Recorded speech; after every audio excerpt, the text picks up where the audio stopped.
nós vamos ter aqui uma ramatiziana de primeira hora também, né? Amigona nossa, já participou de outros seminários ramatiz, e ela vai nos trazer assim um assunto muito interessante e que gera uma série de controvérsias dentro do movimento umbandista e até fora, né? Que é a questão dos orixás, né?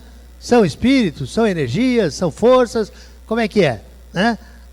Na verdade, essa nossa amiga é umbandista, é médica, psiquiatra, é fundadora da Sociedade Brasileira de Terapia de Vida Passada e é diretora espiritual da Fraternidade do Grande Coração, que é um centro de Umbanda em Campinas, não é isso? Tá? Vamos receber com uma salva de palmas Maria Teodora Guimarães. Eu agradeço o convite, a presença de vocês todas, a paciência que vocês vão ter de escutar a gente um pouquinho. E eu queria, para começar, pegar um pouco o gancho do Miguel, não sei se ele está aqui ainda, já foi embora. O Miguel falou uma coisa muito interessante sobre a universalidade da Umbanda e como existem muitas verdades sobre Umbanda. Então, eu gostei muito da ideia que ele passou do escaninho, né, onde em cada buraco desse escaninho, vamos dizer assim, desse lugar de onde vêm todas as histórias e todas as coisas, é como se houvesse uma escrivaninha do Senhor, do Pai, cheio de escaninhos de onde se tiram, em cada momento, na vida de cada pessoa, uma verdade em particular. O que eu queria deixar claro para vocês aqui, que nós não temos a intenção de expor nenhuma verdade em particular.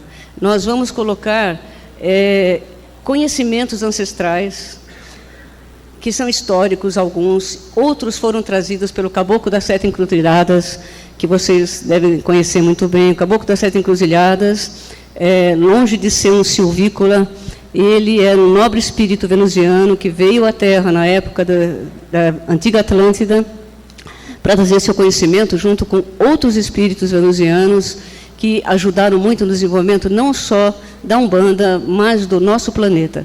O que eu gostaria de deixar assim claro é que muitas coisas nós viemos para acrescentar em tudo isso que foi dito, porque verdades não existem. A verdade, ela corresponde ao sistema de crença de cada pessoa. Então, aquilo que nós podemos, de cada um que escreve um livro, de cada um que fala alguma coisa, acrescentar ou não no nosso trabalho de Umbanda, na nossa vida, cada um tem que fazer de acordo com aquilo que ele acredita, com aquilo que faz sentido para o seu nível intelectual ou para a sua inteligência. Então, que ninguém se sinta ofendido se eu vou falar algumas coisas diferentes, às vezes, aqui, do que o próprio Ramatiz disse, né? Do Ramatiz, então, não. Ele falou para um determinado número de pessoas. Eu costumo dizer que a religião, as religiões, assim como as verdades, elas são boas para um determinado número de pessoas, é um modelo de entendimento da divindade, né, que serve para um determinado número de pessoas, um determinado momento das suas vidas.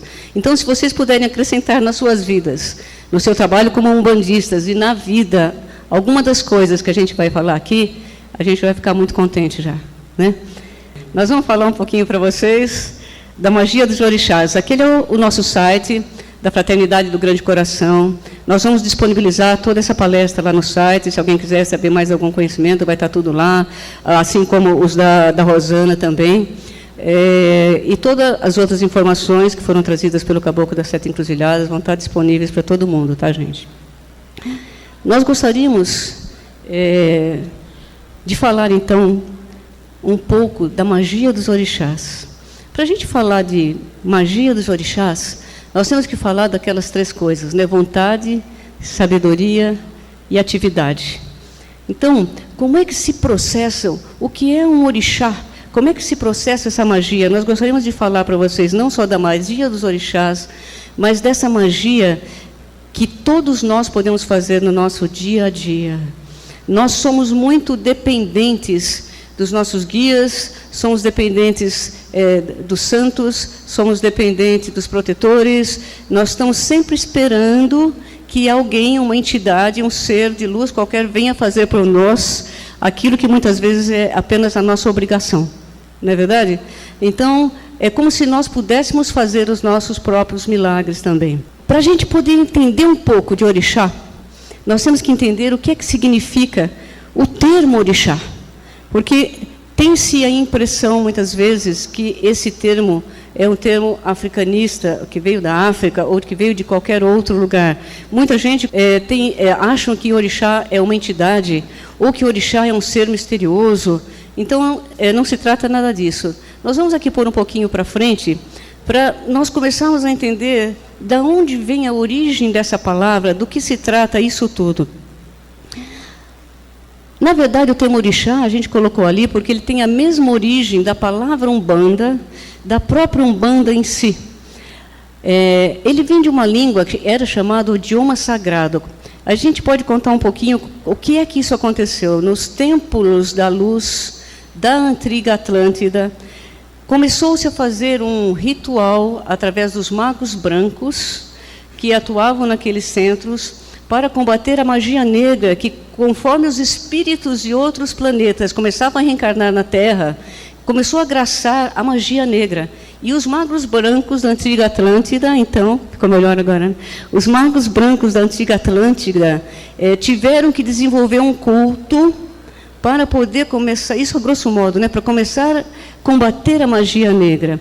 Aos olhos daqueles magos brancos que começaram a receber mais frequentemente, de uma forma mais tangível, a visita daqueles seres maravilhosos de outros planetas que vieram em socorro ao povo da Terra, como o próprio Ramatiz, como muitos outros seres, especialmente os seres venusianos, que foram que trouxeram as primeiras culturas na nossa Umbanda atual para aquela época.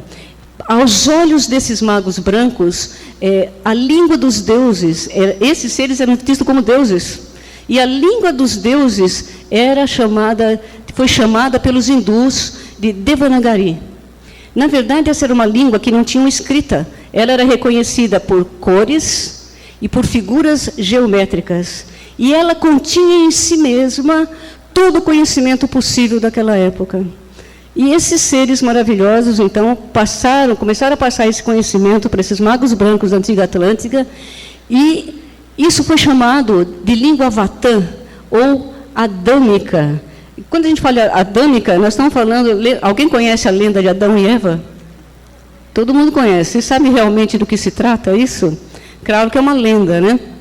Criou-se uma lenda em cima disso.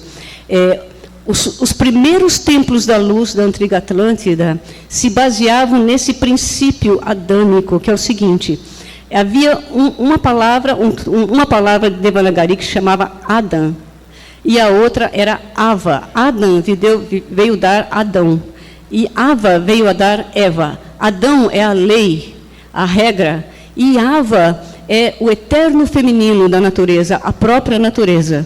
Então, os primeiros templos da luz da Atlântida tinham como princípio a regra, a lei divina, aplicada à natureza, ao princípio do eterno feminino, que é a própria natureza. Então, como vocês veem, é muito ancestral esse conhecimento que vem para a Umbanda hoje. O próprio termo Umbanda tem as suas origens no Pali, no sânscrito, que são línguas que hoje em dia já não se falam mais, mas que são línguas derivadas da língua dos deuses, o Devanagari, que era o idioma sagrado. E em Devanagari, no idioma vatânico, reconhecido pelos hindus, a palavra é Aum Pi Ram, que significa, depois de muitas traduções, significa a luz divina, ou a lei divina, né? E essa palavra, através de sucessivas modificações, através desses milênios todos, veio dar a Umpran, a Umbandã, Umbanda. Então, como vocês veem, a Umbanda não teve suas origens na África.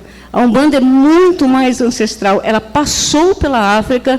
Depois a nossa amiga Rosana vai dar uma pincelada disso. No nosso site a gente fala bastante disso também. Na época das grandes migrações, quando a Atlântida começou a afundar, os povos saíram em grandes migrações.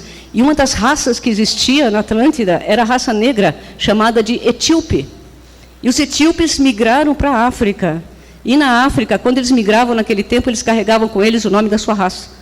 Eles fundaram a Etiópia, é claro. E aí, vocês imaginam que esse conhecimento foi passado para os magos brancos há 700 mil anos. as grandes migrações da Atlântida começaram mais ou menos há uns 50 mil anos. Nós fomos buscar os escravos na África há uns 500, não é verdade? Isso significa o quê? As grandes modificações que foram acontecendo. Então, quando o culto da Umbanda chegou na África, restava muito pouco dele, na verdade. Era como se, assim, ouvir cantar o galo não sei onde, né, daquele povo etíope que trouxe esse conhecimento, mas ele já veio bastante modificado, e na África ele se misturou com aquelas pagelanças todas tribais. E quando os escravos vieram para o Brasil, eles já trouxeram isso muito misturado. E por isso, muitas vezes, hoje em dia, em função dessa mistura com os ritos africanos, nós pensamos que os orixás incorporam. Há quem diga coisas extraordinárias sobre os orixás, não é verdade? A palavra orixá, também originada do sânscrito, e ela era originalmente Purushá. Purushá, depois Purushá, orixá. E em sânscrito, essa palavra significa a relação entre o universo criado, que é a matéria, e o Pai, sendo a matéria um reflexo do Pai. Quer dizer, os orixás, na verdade, eles são o reflexo de Deus, o reflexo do Pai atuando na matéria. Eles não são entidades mais, eles não são seres, eles são reflexo da própria divindade. Não é verdade? Então, esse reflexo Purushá, ele é chamado também o mensageiro da luz, ou mensageiro da luz divina. Para vocês terem uma ideia da ancestralidade dessa palavra orixá, para os antigos hindus, eles eram conhecidos como os construtores do universo físico. Nos hebreus, os antigos hebreus, lá na Cabala, eles, nas Séfiras da Cabala, eles eram conhecidos como 7 sefiterotes da Cabala. Para os egípcios, eles eram os 7 deuses misteriosos. Para os esotéricos, eles eram conhecidos, e são até hoje, como os 7 logóis planetários. Então, isso tudo não vem de ontem, gente. Não vem da África, isso é muito, muito, muito mais ancestral. Existem provas arqueológicas desse culto da Umbanda, de todas essas coisas, desses povos que existiram nesses lugares, em muitos lugares aí pelo planeta fora. Então, como vocês veem, nós precisamos prestar um pouco de atenção, acrescentar alguma coisa àquilo que a gente sabe, para que sobre mais tempo, para que a gente possa investir a nossa energia naquilo que é realmente preciso, que é fazer a caridade. Não significa, todavia, que quem não tem o conhecimento, esse tipo de conhecimento, ou não detém essa verdade em particular, não possa fazer a sua caridade. O que a gente costuma perceber, e isso foi dito pelo próprio caboclo das 7 encruzilhadas, que foi quem passou esse conhecimento mente a mente, que é um tipo de mediunidade muito refinado, que vai além da incorporação, da irradiação, da psicografia, de muitas coisas. Esse conhecimento mente a mente que o médium consegue, aquele médium que já está bastante refinado, através da expansão da sua consciência, passou para o médium Roger Ferrodi, que foi o 3º médium que recebeu o caboclo das 7 encruzilhadas. O primeiro médium foi o Zélio, né? O segundo médium foi o Dr. Silvio, um médico do Rio de Janeiro, que não permitiu que o seu nome fosse veiculado.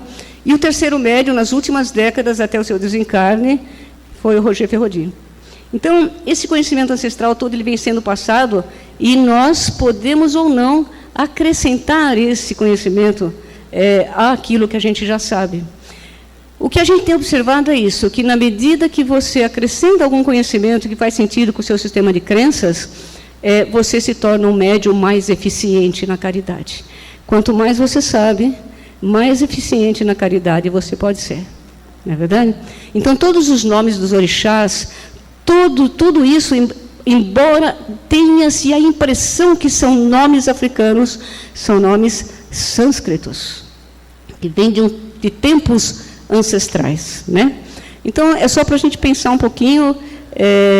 A gente vê, por exemplo, em alguns centros, fazem a sua caridade, mas o médium, ele pensa que está recebendo, por exemplo, um orixá, e ele se veste de acordo com aquele orixá, e a confusão é muito grande ainda.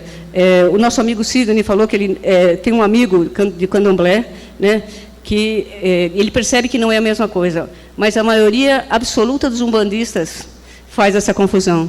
Na Fraternidade do Grande Coração, nós mantemos um curso online gratuito, quem quiser fazer é só entrar no site.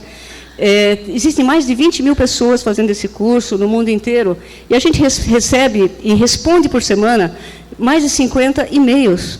E as dúvidas são enormes. Realmente as pessoas acham sim que orixá incorpora, as pessoas acham coisas assim que despende do médium uma energia que não seria necessária, né? Não fazem diferença entre uma entidade, por exemplo, que são os nossos guias e protetores, e um ser que é o Exu, que não é uma entidade. Então, existe muita confusão, cada uma tirada de um escaninho diferente da escrivaninha do pai, né? Então, se nós pudermos ir começando lentamente, colocando todos os nossos papiros no mesmo escaninho, nós vamos ser mais eficientes. Você pega o seu conhecimento, pega do outro, tudo aquilo que foi passado por esses guias maravilhosos, e vamos trabalhando e tocando isso para frente. É preciso que se saiba que o Caboclo das Sete Encruzilhadas, o Tamantaê, esse ser venusiano, que a história também está toda contada lá no site, ele nunca veio dizer que a Umbanda, como alguns dizem, é a religião do futuro. Não. Ele sempre disse que a Umbanda vai progredir e tudo mais, mas que a religião do futuro é o amor, né? Que não vai haver mais religiões. Então, quem compreendeu isso muito bem, é claro, é o Ramatiz e os ramatizianos, né? Que bom, né? Ok, vamos voltar um pouquinho lá. Eu gostaria de falar para vocês um pouquinho, então, os termos que foram usados, né? Por que chamam hierarquias cósmicas, hierarquias criadoras, todos esses termos, construtores do universo? Porque eles, como reflexo do Pai, eles constroem os mundos. A expressão da vida dos orixás é a própria vida dos planetas nos quais eles estão inseridos. Nós gostaríamos, para vocês terem uma ideia dessa ancestralidade, a gente gostaria de mostrar um pouquinho para vocês as cadeias de evolução do planeta. Quer dizer, quem somos nós? Quem são esses orixás? De onde veio isso tudo? Quer dizer, nós somos muito pequenos, na verdade. Não sei se vocês assistiram uma palestra, uma vez que apareceu no YouTube, com um sociólogo, que ele contava uma coisa muito engraçada, que ele falava que um dia alguém chegou para ele, assim, tipo um deputado, não tem deputado aqui não, né? Um deputado, uma pessoa muito importante, um político, virou para ele e falou assim: o senhor sabe com quem está falando? Né? E ele virou para o cara e falou assim: o senhor tem tempo? Né? Então, o senhor senta aqui que eu vou mostrar para o senhor que o senhor não é nada. Então, quando a gente pensa numa coisa dessa, de milhões e milhões e milhões e milhões de anos, assim, tempos incontáveis na nossa matemática, que extrapola muitíssimo aquilo que a gente compreende como tempo, nós realmente não somos nada, né? Vai ter uma caminhadinha, assim, mais ou menos, até que um dia a gente possa virar um orixá, né? Já pensou? Vai custar um pouquinho, né? Não muito. Então, vamos mostrar para vocês um pouquinho isso aqui. Essa aqui é uma visão teosófica, mas como ela é mais universal, em vez de pegar uma visão hebraica da Cabala, ou pegar uma coisa mais complicada, eu só queria mostrar para vocês. Então, aqui, ó, esses são os orixás. Aqui em cima, os esotéricos chamam isso de Logos, mas é Deus, né? O nosso Deus, o bom e velho Deus, né? Que está lá em cima. Abaixo de Deus existem seres também incompreensíveis para nós, que seriam os Logos solares, e abaixo deles, então, estariam os orixás, que seriam o reflexo desse Deus, e que são as hierarquias criadoras, puruxás, divindades, mensageiros do Senhor. Esses, então, são os que atuam no nosso planeta e em todos os outros planetas. A gente vai mostrar para vocês como acontece isso na linha do tempo. Mas vocês aguentam um pouquinho, que daqui a pouco a gente vai falar de magia, tá? É um assunto que um bandista não gosta, né? Daqui a pouco a gente vai falar um pouquinho disso, tá? Os orixás, eles animam os universos nos 7 globos de cada cadeia, no caso aqui da nossa cadeia de evolução terrestre. E tudo que existe aqui é animado pelo poder dos orixás. Então, como é possível alguém imaginar que alguém pode incorporar um orixá, né, gente? Menos, né? Mas, às vezes, a vaidade dos médiuns ou o desconhecimento dos médiuns fazem com que eles pensem coisas desse tipo aqui. E aqui é uma hierarquia cósmica, que eu sei que não vem ao caso no momento, mas depois, se vocês quiserem, todo mundo que quiser mandar e-mail pode mandar, a gente responde. Isso aqui está tudo muito bem explicado lá no nosso site, né? Vamos voltar aqui um pouquinho para trás. Existem cadeias de evolução. O nosso planeta Terra, ele está aqui, ó. Na nossa cadeia atual, que é a cadeia terrestre, existem apenas 3 planetas físicos.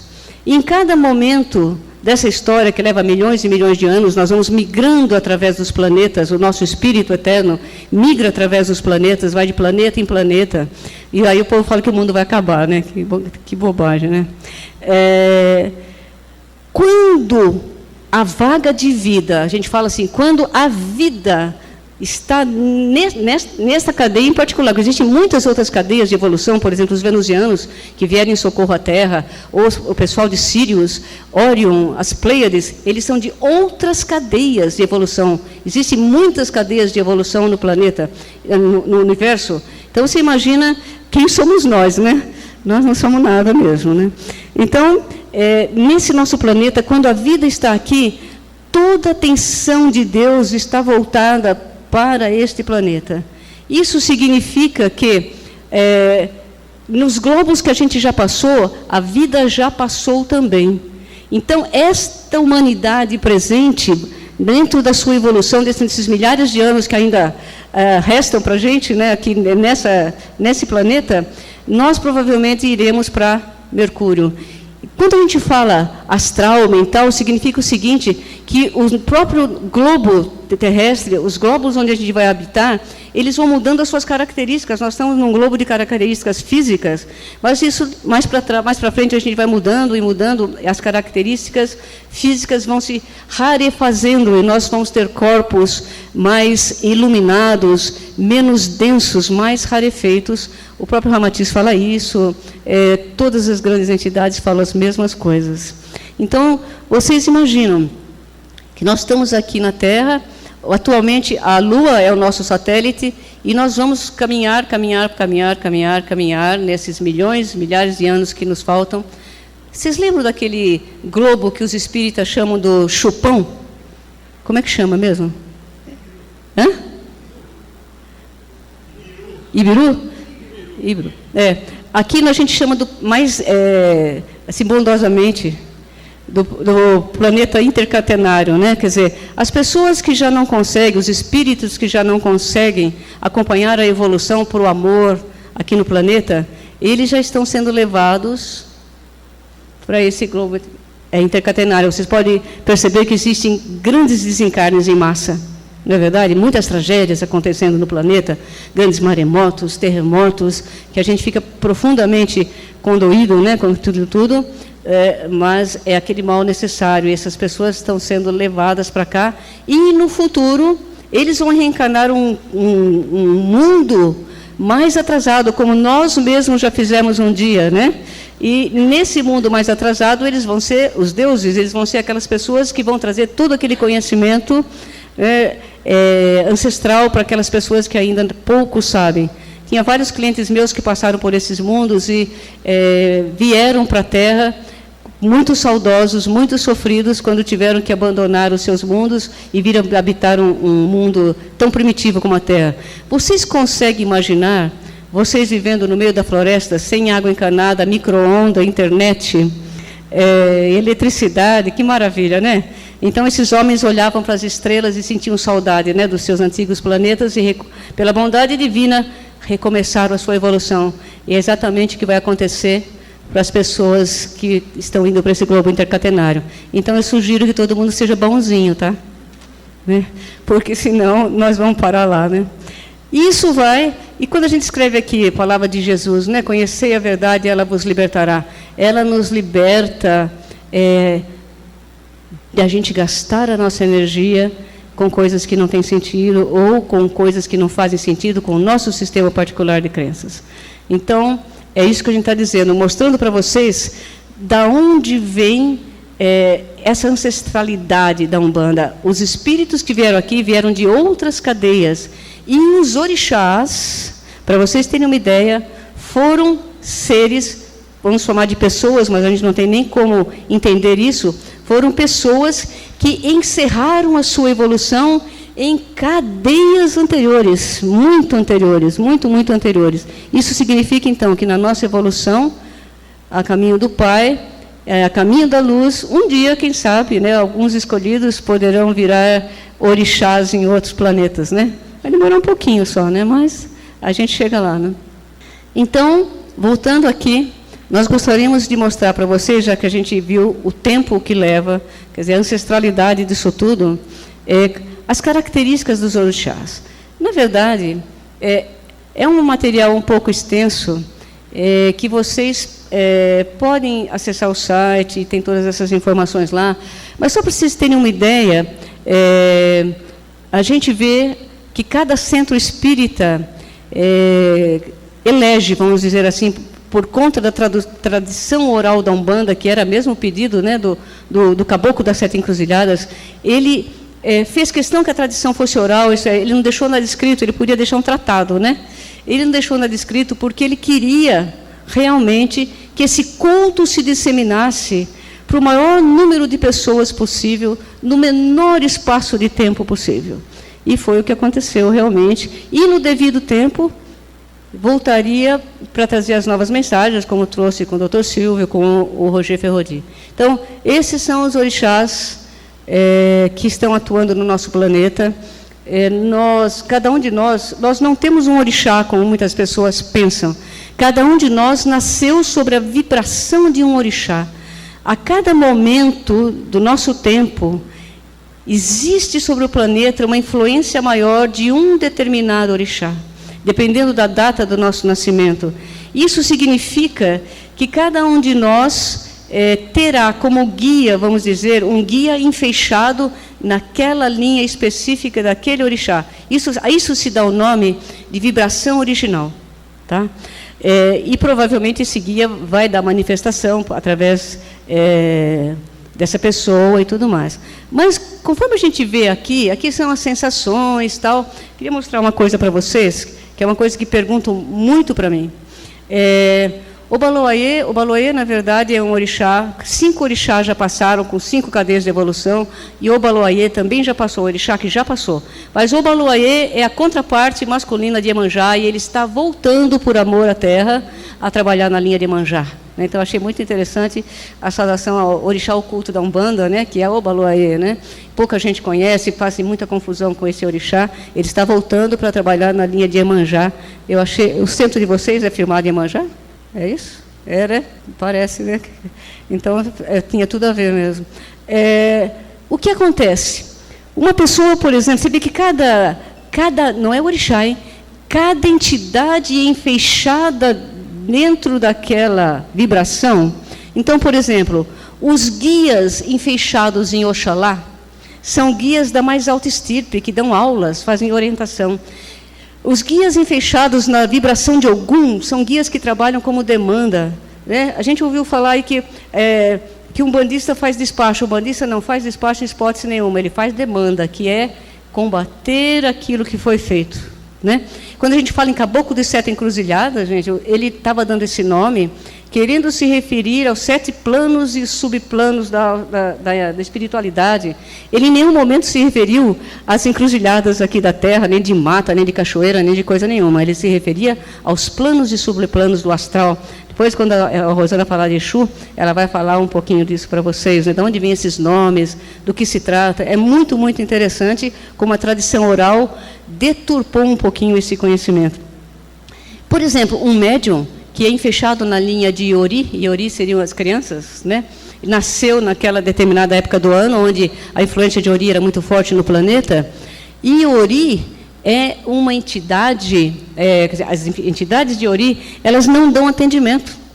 Né? Aí ele vai falar assim, então eu não vou trabalhar na Umbanda, né? Porque não dá atendimento, como é que faz? Né?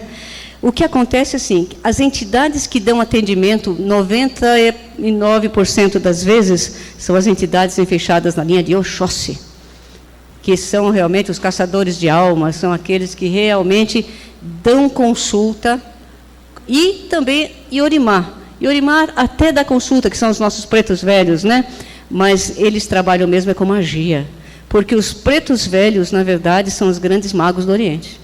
Né, na sua maioria, os magos persas, que vieram bondosamente, como vários amigos já falaram, travestidos de preto velho, né? E é muito interessante vocês saberem disso. Por exemplo, quando um médium está irradiado por uma entidade que está enfeixada em determinada linha, um dos seus chakras é vibrado por aquela entidade.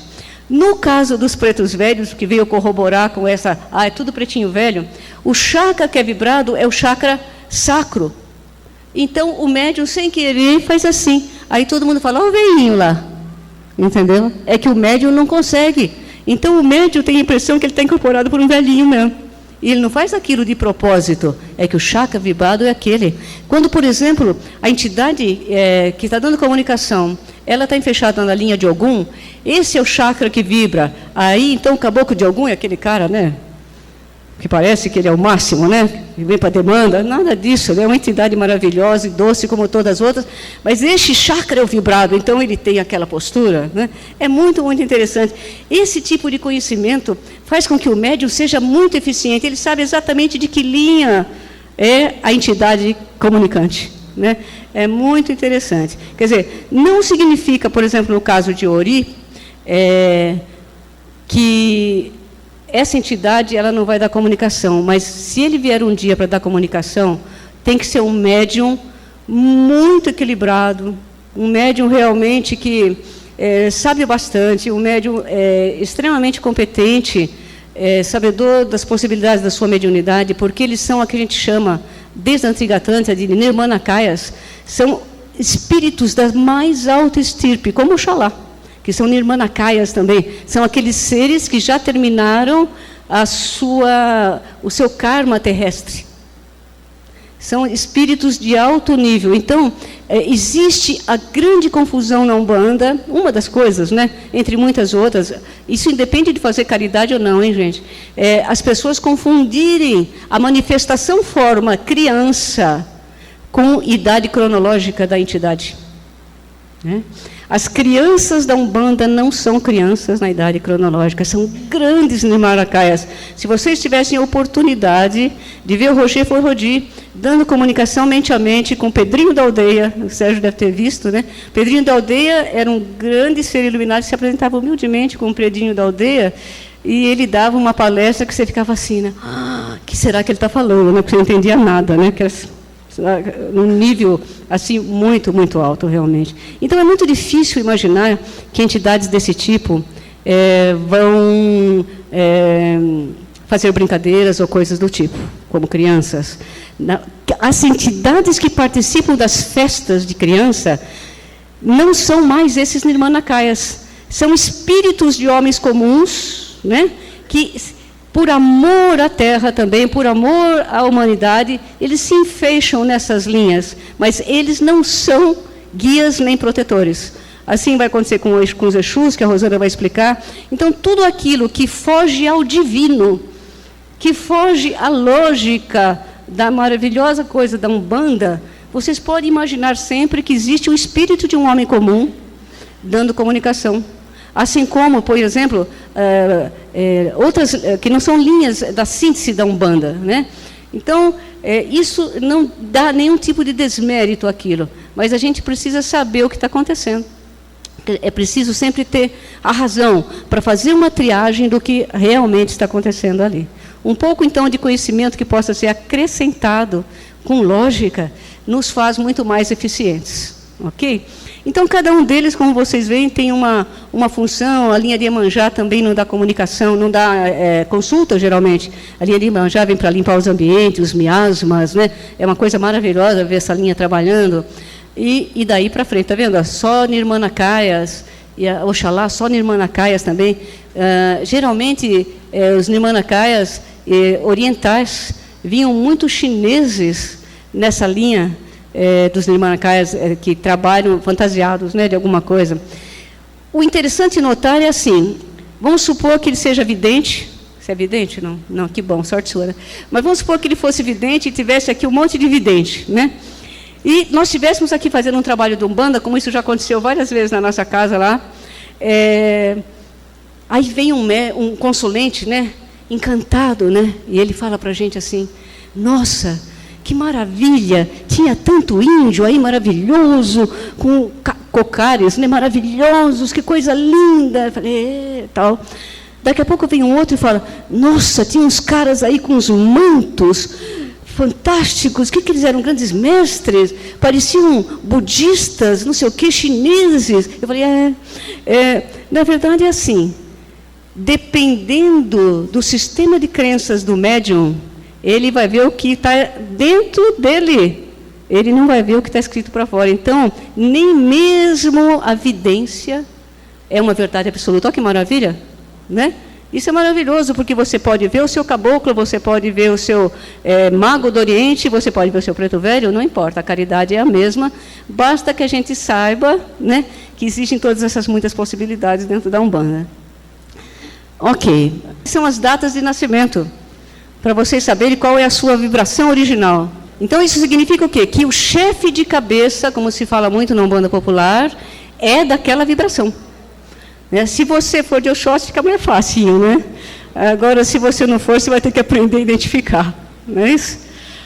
Não significa que, se, por exemplo, a sua vibração for de Ogum, que você só vai trabalhar com demanda. Não é isso, né? Você vai trabalhar com Oxóssi. Cada médium trabalha, em média, com 2 ou 3 linhas. E trabalha, em média, com 1 ou 2 manifestações formas. As 3 manifestações formas é caboclo, preto velho e criança. Com criança, pouquíssimos médiuns trabalham, porque realmente trabalhar com grandes nirmanakayas, é preciso que esse médium tenha uma vibração muito, muito elevada, realmente. Né? Desculpe passar tão depressa por esses assuntos, né? Vamos falar um pouquinho, então, de magia?